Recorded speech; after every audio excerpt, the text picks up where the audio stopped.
नमस्ते बच्चों, ये सन 2024 का सामान्य हिंदी का पेपर 302 डीजे है सेट। आइए इनके प्रश्नों को हल करते हैं कि कैसे प्रश्न आए हुए हैं। पहला दिया है हरिऔध की ठेठ हिंदी का ठाठ कृति की विधा बतानी है। नाम दिया है कहानी, उपन्यास, जीवनी और नाटक। तो इसका राइट आंसर है दूसरा, उपन्यास। ख दिया है भूले बिसरे चेहरे कृति के लेखक बताना है। वासुदेव शरण अग्रवाल, आचार्य रामचंद्र शुक्ल, कन्हैया लाल मिश्र, प्रभाकर, फणीश्वर नाथ रेणु। तो भूले बिसरे चेहरे कृति किसकी है? ये कन्हैया लाल मिश्र प्रभाकर की है। ये तीसरा इसका सही है। ग दिया है वासुदेव शरण अग्रवाल लेखक हैं अकाल पुरुष गांधी के, भारत की एकता के, विवर्त के, धरती के, फूल के। तो कौन है वासुदेव शरण अग्रवाल? किसके लेखक है? ये भारत की एकता के लेखक है। दूसरा इसका सही है। आलोचना साहित्य कालिदास की लालित योजना के लेखक कौन है? नाम दिया है हजारी प्रसाद द्विवेदी, प्रोफेसर जी सुंदर रेड्डी, हरिशंकर परसाई, जयशंकर प्रसाद। तो घ का राइट आंसर है हजारी प्रसाद द्विवेदी। पहला इसका सही है।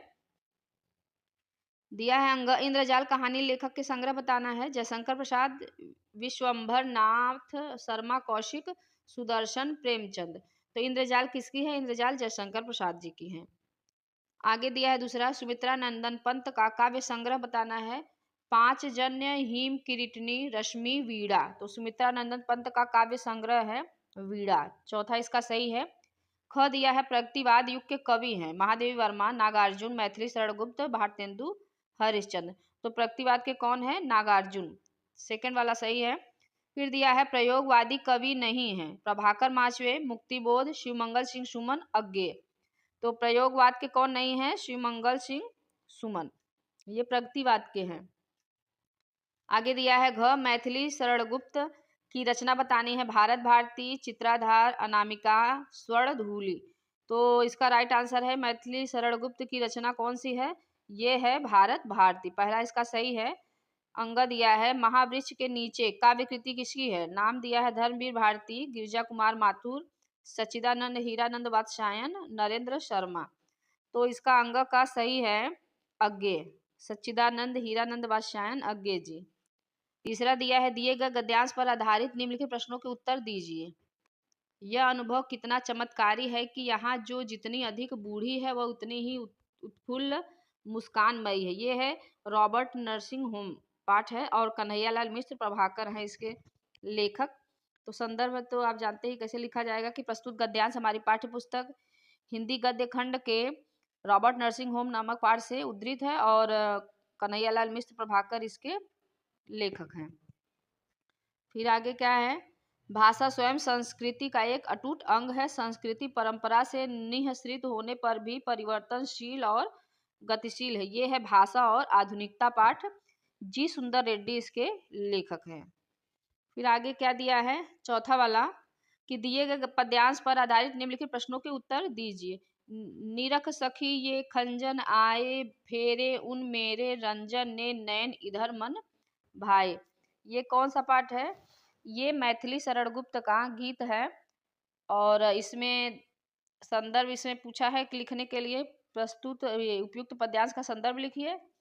इसका संदर्भ यही हो जाएगा कि प्रस्तुत पद्यांश हमारी पाठ्य पुस्तक हिंदी काव्यखंड के गीत नामक पाठ से उद्धृत है और मैथिली शरण गुप्त इसके कवि हैं। ये हो गया।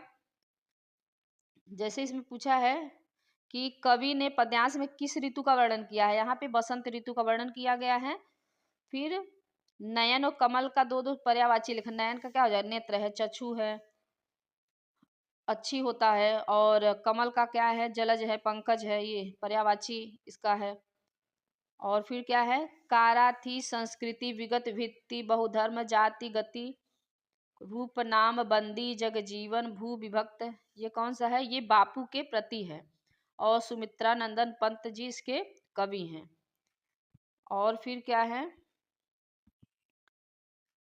पांचवा है निम्नलिखित में से किसी एक लेखक का साहित्यिक परिचय देते हुए उसकी कृति प्रमुख कृति का उल्लेख करना है। नाम आया है वासुदेव शरण अग्रवाल, आचार्य रामचंद्र शुक्ल, कन्हैयालाल मिश्र प्रभाकर का है। और ख में दिया है एक कवि का साहित्यिक परिचय लिखना है, उनकी कृति लिखनी है। अयोध्या सिंह उपाध्याय हरिऔध, जयशंकर प्रसाद है, महादेवी वर्मा है। आगे दिया है कि ध्रुव यात्रा कहानी के उद्देश्य पर प्रकाश डालिए। और लाठी कहानी का सारांश है। फिर स्वपठित खंड काव्य के आधार पर एक खंड काव्य के एक प्रश्न का उत्तर देना है। तो आपके क्षेत्र का जो होगा उसमें से आप प्रश्न का उत्तर लिखेंगे। फिर 8वां दिया हुआ है कि दिए निम्नलिखित संस्कृत गद्यांशों में से किसी एक का ससंदर्भ हिंदी में अनुवाद करना है। संदर्भ लिखेंगे तो 2 नंबर होगा। अब जैसे लिखा है यथैव उपकरणवताम जीवनम तथैव ते जीवनम स्यात्। ये कौन सा है? ये आत्मज्ञ एवं सर्वज्ञ वाला पाठ है। याज्ञवल्क और मैत्री संवाद जो होता है उसी का वर्णन यहाँ पे है। तो जैसे इसका अनुवाद क्या होगा कि यथैव उपकरणम वताम जीवनम तथैव ते जीवन स्यात्। जैसे एक धनवान का जीवन होता है वैसे ही ते मतलब तुम्हारा जीवन होगा। अमृत तत्वस्य तु नासा अस्ति वित्तेन। तो वित्तेन माने धन से अमरता की आशा नहीं की जा सकती। सा मैत्रेयी उवाच, वह मैत्रेयी बोली, एन अहम न अमृत श्याम किम अहम तेन कुर्याम। तो जिससे मैं अमर नहीं होंगी उसका मैं क्या करूंगी। यदेव भगवान, यदि भगवान केवल अमृत तत्व साधन जानते हैं, यदि केवल आप अमृत साधन जानते हैं, तदेव में ब्रूहि, वही मुझे बताएं। याज्ञवल्क उवाच, याज्ञवल्क बोले, प्रिया न सती, तुम मेरी प्रिया हो, त्वम प्रियम भास्ते, और तुम प्रिय बोलती हो। ये हो गया के है अतीते प्रथम कल्पे चतुष्पदा सिंहम राजान कुरुवन। ये है जातक कथा में नृत्य जातकम से लिया गया है। जैसे इसका क्या है हिंदी कि अतीते माने प्राचीन काल में प्रथम कल्पे प्रथम युग में चतुष्पदा मतलब 4 पैर वाले या पशुओं में सिंहम राजा को, सिंह मतलब शेर राजा हुआ। मत्स्य आनंद, मत्स्य मछलियों में आनंद मछली राजा हुई। और शकुनय सुवर्ण हंस, और पक्षियों में सुवर्ण हंस। तस्य पुनः सुवर्ण राजहंस दुहिता हंस पोतिका अतीव रूपवती आसीत। उस सुवर्ण राजहंस की पुत्री हंस पोतिका बहुत ही रूपवती थी। तस्सह तस्य वरदात वरम दात, सह तस्य वरम दात यत सा आत्मन निश्चित रुचितम स्वामिनम व्रीडुयात इति। वह उसे वर देता है कि वह अपने इच्छा के अनुसार स्वामी का वरण करे। हंसराज तस्य वरम दत्ता, हंसराज उसे वर देकर हिमवती शकुनी संघे सन्यपतत। हंसराज उसे वर देकर पक्षियों के समूह के साथ हिमालय पर उतरा। ये हो गया। ख है निम्नलिखित श्लोकों में से किसी एक का संदर्भ सहित हिंदी में अनुवाद कीजिए। अभूत प्राची पिंगा रसपति रीव प्राप्य कनक। ये कौन है? ये भोजस्य औदार्यम वाला पाठ है। और इसका क्या है संदर्भ तो जानते हैं कैसे लिखा जाएगा। इसका देखिए अनुवाद क्या होगा। अभूत प्राची पिंगा, तो प्राची माने हो क्या होगा? अभूत प्राची माने होगा पूर्व दिशा में, पूर्व दिशा में पिंगा रसपति रीव प्राप्त कनक। पूर्व दिशा सुवर्ण को प्राप्त करके पारे की भांति पीली हो गई है। कनक माने होगा सोना, प्राप्त तो सुवर्ण को प्राप्त करके या सोने को प्राप्त करके पारे जैसी हो गई है या पारे की भांति पीली हो गई है। गतः छायो चंद्र बुद्ध जन इव ग्राम्य सदस्य। तो गांव की सभा में, ग्राम्य सदस्य माने वही गवारों की सभा में या गांव की सभा में विद्वान की तरह, यहाँ होता बुद्ध जन माने विद्वान की तरह, चंद्रो माने चंद्रमा, कांतिहीन, गतः छाया माने कांतिहीन हो गया है। क्षणम क्षीण तारा नृपतयः इवान अनुद्यम परा। इसका क्या? उद्यमहीन राजाओं की तरह तारे क्षण भर में क्षीण हो गए हैं। न दीपा राजन्ते द्रविड़ रहिता नाम ईव गुड़ा। इसका क्या होगा? धनहीनों के गुड़ों की तरह दीपक नहीं चमक रहे हैं। यहाँ हो गया। फिर अथवा करके दिया है। निंदतु नीति निपुणा यदि वा स्तुवन्तु लक्ष्मी समाविशतु गच्छन्तु या यथेष्टम। तो ये कौन सा है? ये है सुभाषित रत्नानी वाला पाठ है। तो इसका अनुवाद क्या है कि नीति में निपुण, नीति में निपुण चाहे निंदा करे या स्तुवंती माने प्रशंसा करे। लक्ष्मी समाविशतु, लक्ष्मी आए या यथेष्टम माने इच्छा के अनुसार चली जाए। अध्यय व मरणम, मरना आज ही हो या युगों के बाद हो। न्यायात पथ प्रविचलंती पदम न धीरा, तो धैर्य पुरुष न्याय के पथ से कभी विचलित नहीं होते हैं। ये हो गया। फिर 9वां दिया है निम्नलिखित लोकोक्तियों और मुहावरों में से किसी एक का अर्थ लिखते हुए अपने शब्दों में वाक्य प्रयोग करना है। तो दिया है अपनी अपनी ढपली अपना अपना राग। इसका होगा सबका अपने मन के अनुसार चलना। फिर है समर्थ को नहीं दोष गोसाई। तो जो व्यक्ति समर्थ है उसे कोई दोष नहीं होता। लकीर का फकीर होना मतलब पुरानी बातों पर चलना या अंधविश्वास करना। लोहे के चने चबाना का है किसी काम को करने में बहुत अधिक परिश्रम करना।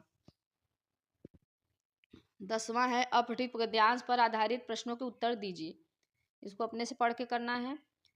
फिर 11वां क्या दिया है निम्नलिखित शब्द युग्मों का सही अर्थ चयन करके लिखिए। सूर और सूर दिया है। तो सूर माने होता है वीर और एक सूर मतलब होता है देवता। तो ब इसका सही है। फिर दिया भवन और भुवन। भवन माने होता है घर और कहाँ है हाँ स वाला।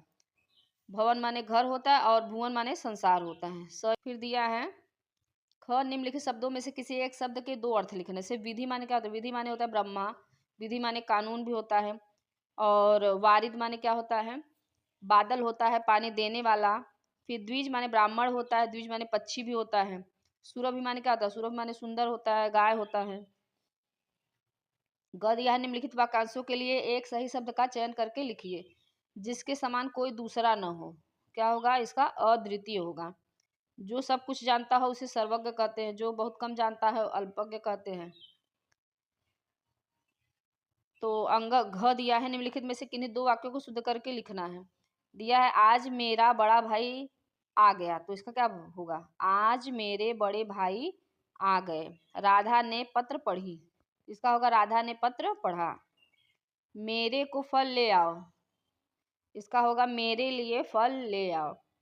उपरोक्त कथन सही है। इसका होगा उपर्युक्त कथन सही है। फिर आगे है श्रृंगार शांत रस का लक्षण और उदाहरण देना है। इसमें से एक लिखना है। अनुप्रास और रूपक में से किसी एक का लक्षण उदाहरण। दोहा और चौपाई में से किसी एक का लक्षण उदाहरण है। फिर अपनी गली मोहल्ले की नालियों की समुचित सफाई के लिए नगर निगम के स्वास्थ्य अधिकारी को पत्र लिखना है या अपने प्रधानाचार्य को छात्रवृत्ति के लिए एक आवेदन पत्र लिखना है। 14वां दिया है निबंध में राष्ट्रीय एकता, वर्तमान समय की अनिवार्य आवश्यकता, बढ़ती जनसंख्या तथा रोजगार की समस्या, मेरा प्रिय साहित्यकार, कृषक जीवन की त्रासदी, पर्यावरण संरक्षण की आवश्यकता।